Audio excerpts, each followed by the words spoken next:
I think for anybody who follows the country music genre, Greenwich, Connecticut native is something that is not heard very frequently. When did you arrive on country music? And in the same turn, do you feel like anybody from your hometown is that attuned to what you're doing? Yeah, I have a lot of support from my hometown.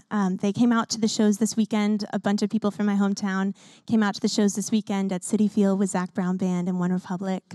The way I got introduced to country music was when I was 17. I'd been writing songs and making demos here in New York and commuting back and forth to school.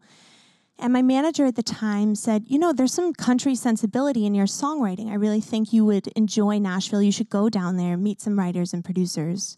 And I was a little flummoxed because I'd never really listened to country music, but I went down to Nashville and I just discovered this community down there of people who had the same passion and desire as I did. And I went to a show at the Bluebird Cafe. I don't know if you guys know, the Bluebird Cafe is a legendary singer-songwriter venue.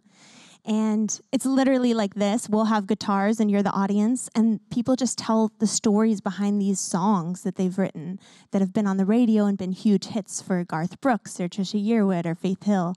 And hearing the stories behind those songs and hearing those songwriters capture the hearts of an audience with just their guitar and their voice and nothing else, no bells and whistles, no production, was really transformative for me. And I just fell in love with the genre.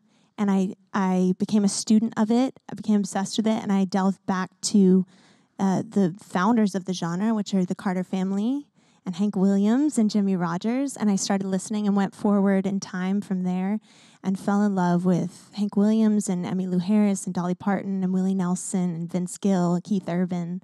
And it just made its way into my songwriting. It was kind of the missing piece of what my style would become.